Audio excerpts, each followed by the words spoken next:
Hi guys, welcome back. I'm going to film inside today. Hopefully you can hear me over the air conditioner. We have had some record heat here in Western Washington State, so it's super hot outside. So it feels better in here in the air conditioning, and then plus we've got neighbor kids out playing in the river, and you know how kids are in playing in water, super loud. So I'm gonna film in here and hopefully you can hear me. I really debated on what to talk to you about today, and I have a couple of different topics that I've been wanting to talk to you about, but I think I've talked to so many of you. I talk to some of you daily, and I always have new people contacting me. And if you're a rad parent, I want to say that because I've had people try and contact me that are not, that are maybe just looking for friends or more, I don't know.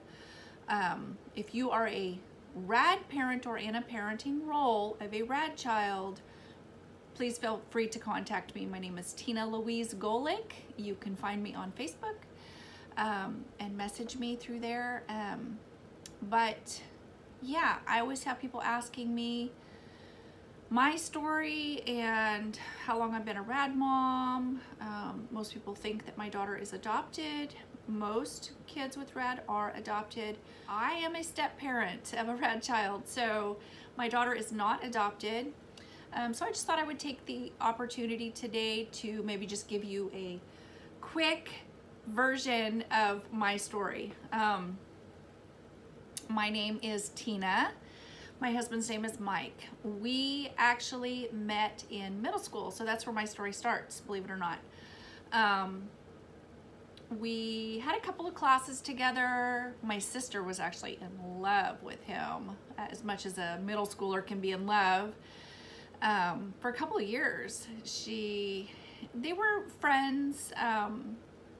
We had a lot of mutual friends actually, but yeah, he would call my house, and we'd talk sometimes. Like I said, we did have a couple classes together. He was one of those guys in school that all the girls liked. Really cute, great personality, really witty and funny, and you know, stylish. This is back in the 80s, so yeah. But I moved and we lost contact. Fast forward to 2009 and I got on Facebook. I had gone through a divorce and had moved 2.5 hours away from all of my friends and everyone, and I had 2 biological kids. They were at that time 16 and 11, and when I got on Facebook, obviously Facebook suggests people that you went to school with as friends, and we re-met on there, and yeah, we just hit it off right away. I don't know how we never talked in middle school. He's just perfect. He was probably perfect back then. I just didn't even know it. We've kind of laughed about that, wishing that we had got together, you know, earlier in life, and you know, how you kind of wish life would have turned out different. But yeah, I absolutely fell head over heels crazy in love with him. I still am. And it was a long distance relationship. We would talk on the phone for 4 and 5 hours every day, every night, and we'd barely get any sleep, and then have to get up and go to work the next morning, and then do it all over again the next day just to talk to each other. And we would visit each other on weekends. I would either drive here to this town, or he would drive to my town, and which was in Eastern Washington. But I remember feeling extreme anxiety, very anxious, and like I couldn't wait to see him. I was just so anxious to see him and spend time with him. But his daughter was very what I thought was she was just very hyper and bossy. I probably thought she was just very undisciplined. Even though I seen him disciplining her often, she didn't respond to it. She was a very willful. And did I mention hyper? The hyperness was extreme. So being anxious to see him on weekends was full of anxiety too. I always had a big knot in my stomach that I was anxious to see him, but I wasn't looking forward to that stress feeling of being around his daughter. I'd never been around a kid like that before. Kids have always liked me. When my kids were growing up, my house was the house that all the neighborhood kids would come to. I always had kids camping out literally in my backyard. I had 3.5 acres. We had farm animals. So like I said, all summer I'd have kids at my house, neighbor kids. We had a pool, so kids were swimming. We had a tree house and a big swing and lots of property. We'd have bonfires at night and stay up till 2 and 3 in the morning playing hide and seek in the dark with the kids, and we'd go rafting and camping and hiking, and I'd bake with the kids and we'd do crafts, and there was always projects. Like no matter what time of year it was, I was always doing stuff with not only my kids, but you know, my nieces and neighbor kids, friends' kids, and a lot of these kids still call me mom to this day. And he was a single parent. A little bit of her background and his background was when her biological mom was pregnant with her, she was taking Vicodin, and the doctors had given her some other type of pain pill that was supposedly non-addictive and safe for a pregnancy. But let's be real, if you're addicted to a specific pain pill, that's the one that your body's craving. So it's likely that she probably took those too. So, I mean, who am I to say, but that's just a guess. I do have her journal, and a lot of what she wrote about after her daughter was born was describing a child going through withdrawals. So, yeah, and my husband said, and the grandparents and bio mom all have said she was an extremely difficult baby. They thought she had colic. Maybe she did. I kind of think, you know, it's more withdrawals, just the symptoms that birth mom had wrote, shaking, like she had taken her to the doctor a few times for what she thought was seizures. Literally, my husband said, literally the first 6 to 8 months of her life was screaming, constant crying, screaming. She was just a very difficult baby, not a happy baby at all, which is sad. That's sad to me. I remember her telling me a few different times that she wished that I was her biological mom because she wouldn't have been that way. She wouldn't have been rad, which breaks my heart. I wish that too. I really do. Even though she tried to kill me, I still love her and claim her as mine. But while birth mom was here, she had medical issues, so she would be in and out of the hospital, long hospital stays for exploratory surgery and different things, and then plus rehab. She would go to, I think a couple of different times she had went to a rehab for a couple months. So in those first 3 and 4 years of my stepdaughter's life, birth mom wasn't here. She was kind of in and out, and you really can't bond that way. And from what I've heard and what I've gathered is there was a lot of neglect. I don't necessarily think that there was abuse. That's just my personal opinion. but I think that there was a lot of neglect. So a lot of distrust built in my stepdaughter, and not knowing who to attach to.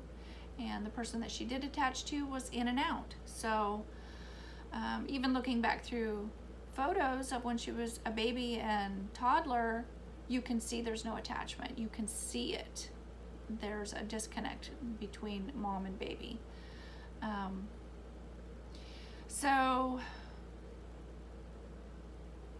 they were divorced when my daughter was 4.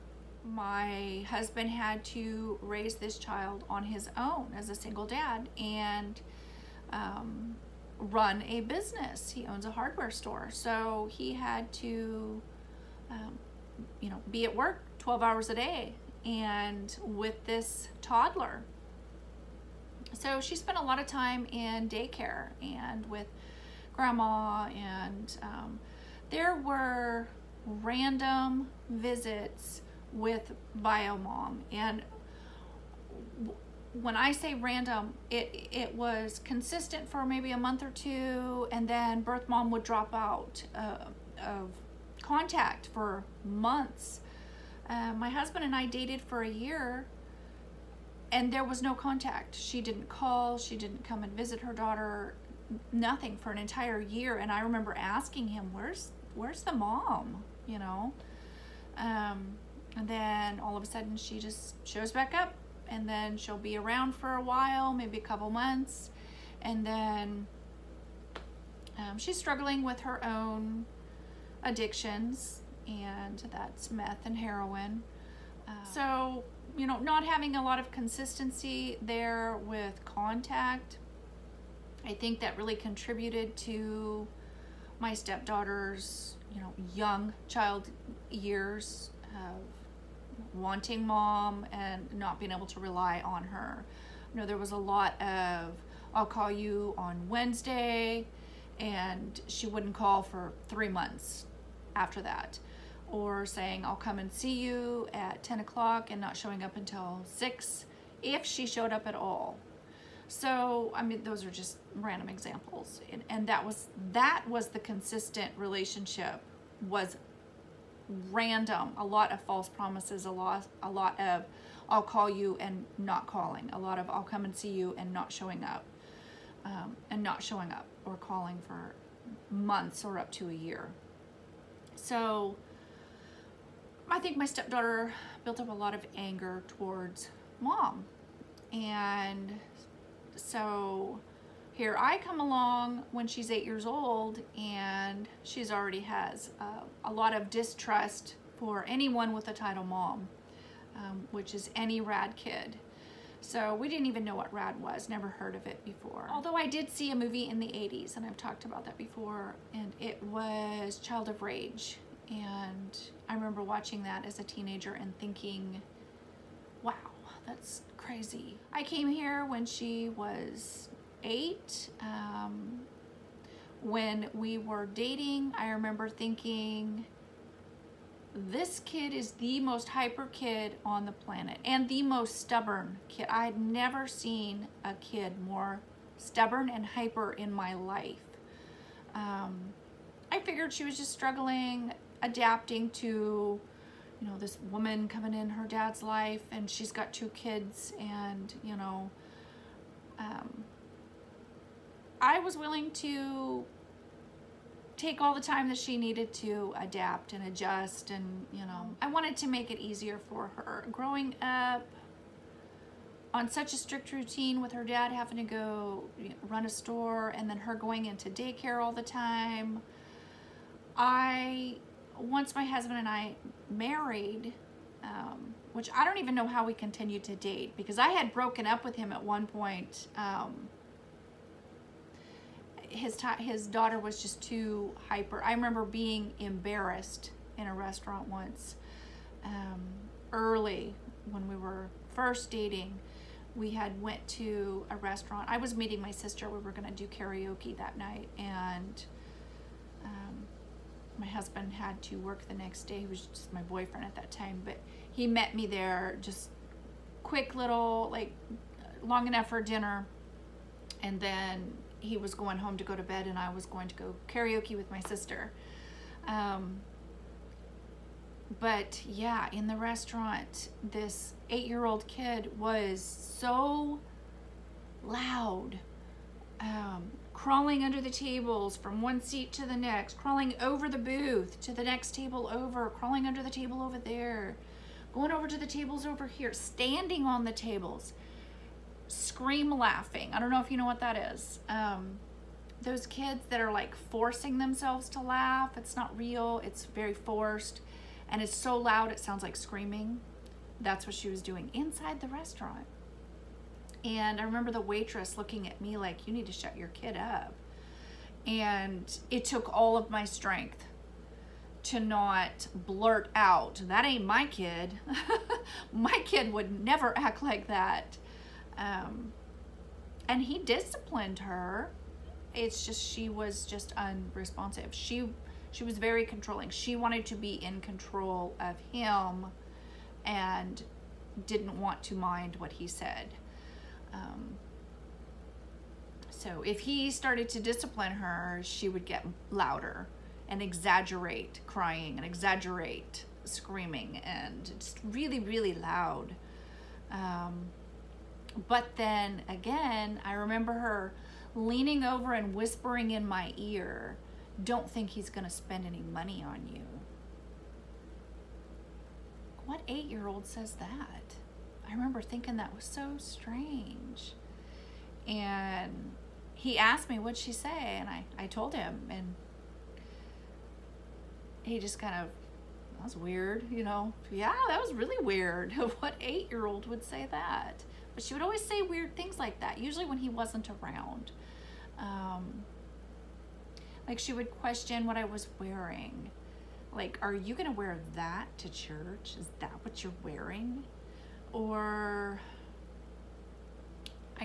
I made cookies for them once when they came to visit.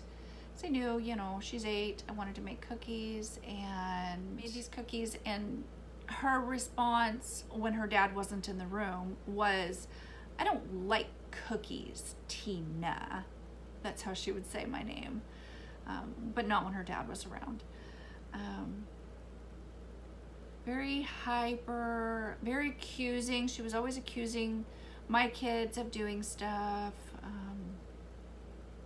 She would throw things, break things, steal things.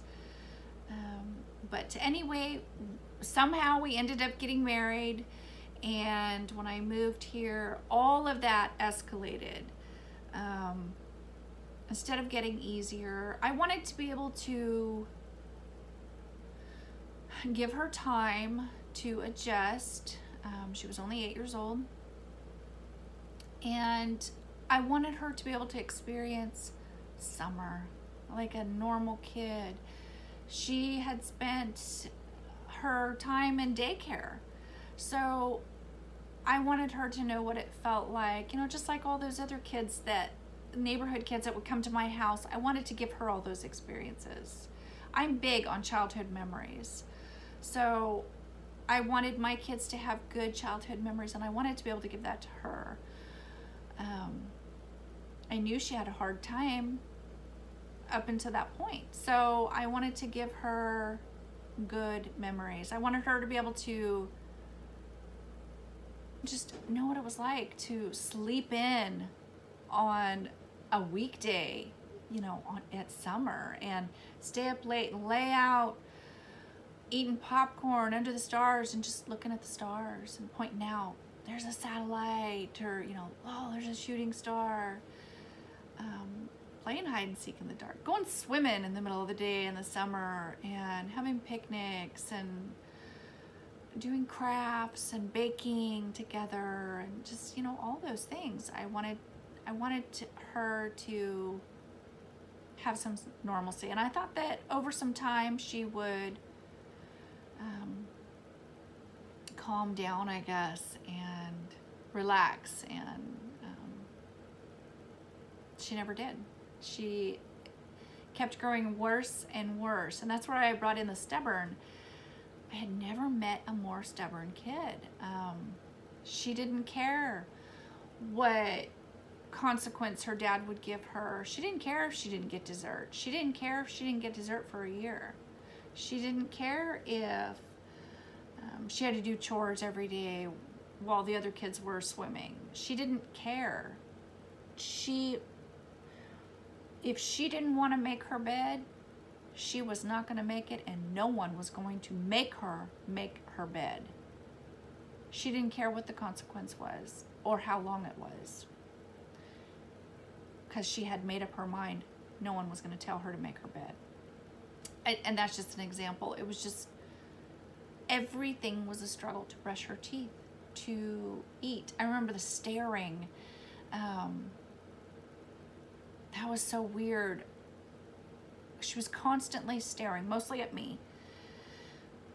She would stand up at the middle of dinner table, because we were one of those families, we would actually sit at the table and eat together, and she would actually stand up and get really loud and really hyper, and her dad would have to tell her, sit down. Why are you standing up?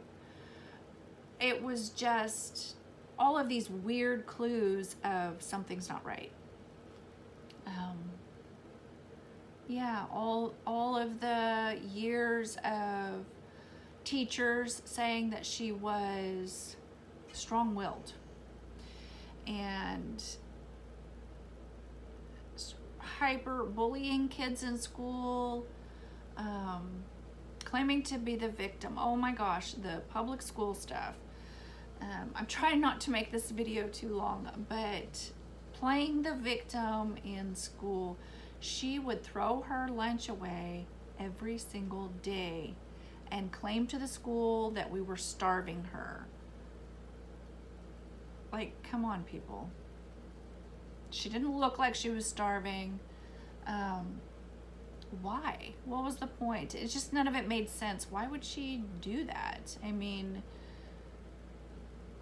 everybody had a packed lunch, you know, even my husband. So, and I would put good stuff in there too. It didn't matter what was in there. She'd throw it in the garbage, pretend like she was being starved.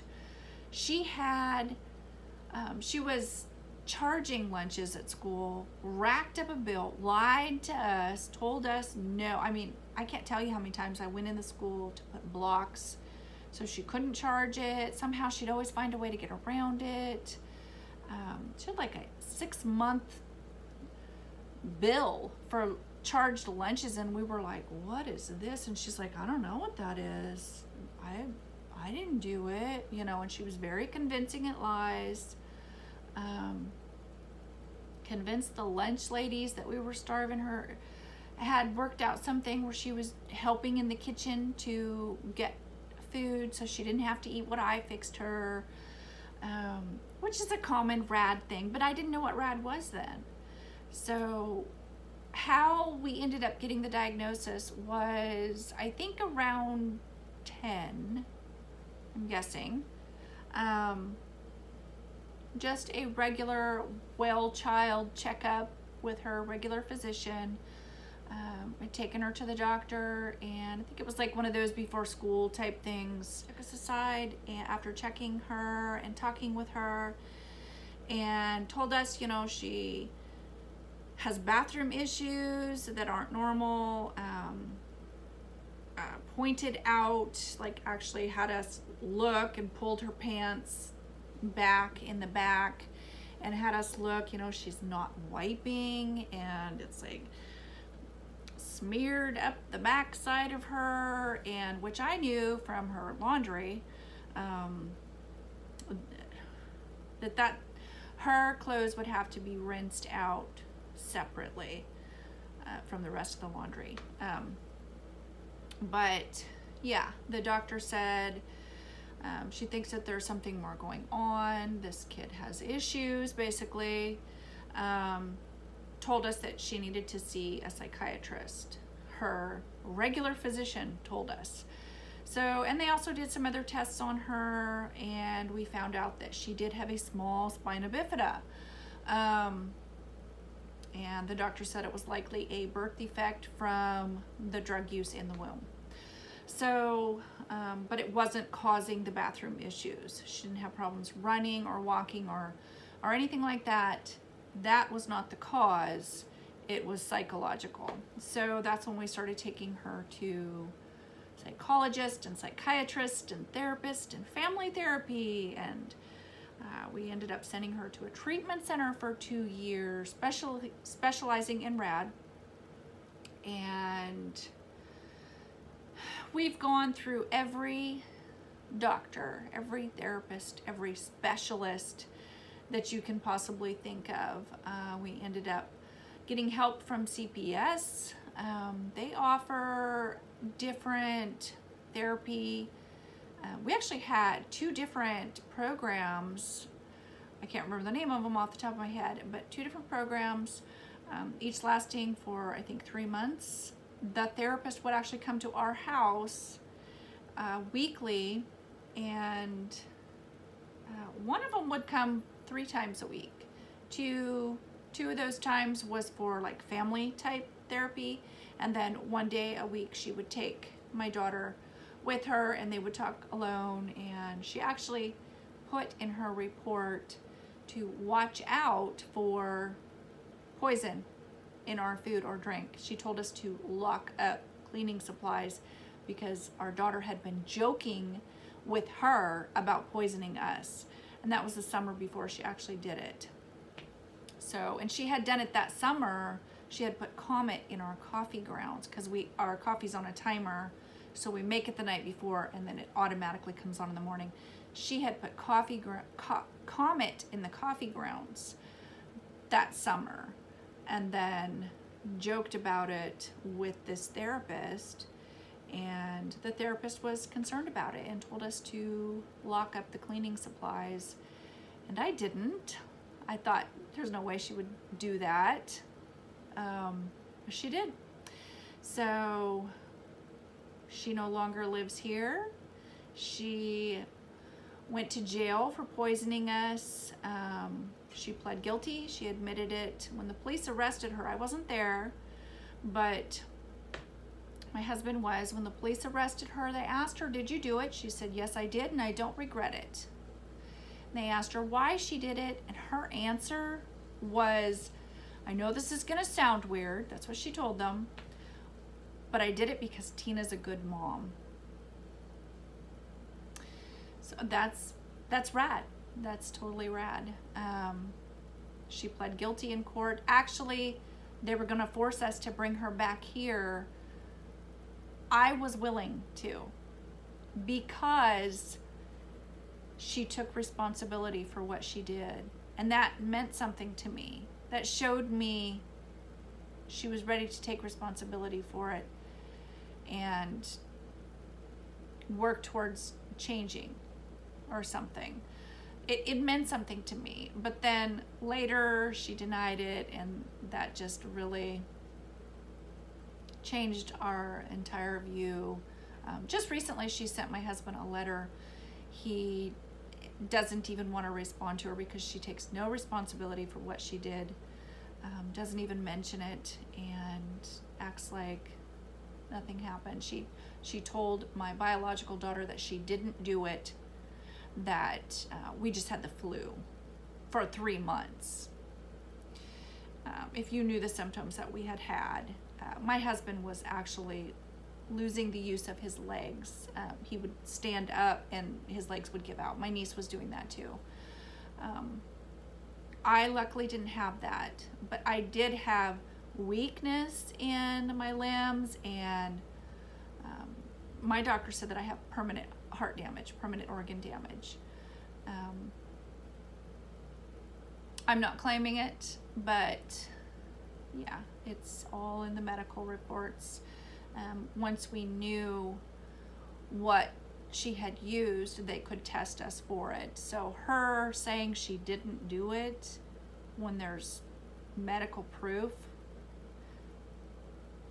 that just tells us she's worse off than before. If she was taking responsibility for it and genuinely sorry, that would be a whole different ballgame. But We've been free of it for a year. We've been here. She lives with her grandparents on her bio mom side. She was with bio mom. That's who she went with after she got out of jail. Some issues came up there. There were issues with her having a relationship with her mom's boyfriend. And so, and homelessness and stuff. So she's with her grandparents on her mom's side, and that's as far as we know. We don't hear anything. We like it that way. Our lives is peaceful, and I would actually use the word blissful. I feel like I actually wouldn't change anything that's happened, because my husband and my relationship, we have a bond that I feel like nobody else has. Rad tears families apart usually. It didn't tear us apart. It brought us closer together, and our lives are wonderful. We're remodeling our house and changing everything and freshening everything up, and that in itself is fantastic. We're considering selling.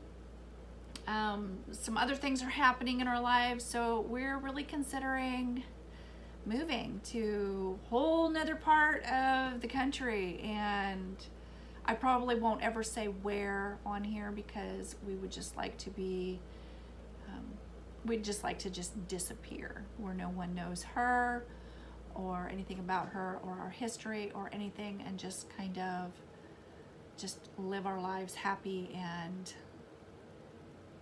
how my husband puts it is just fat, dumb, and happy. That's how he puts it. So I'm gonna take that, and yeah.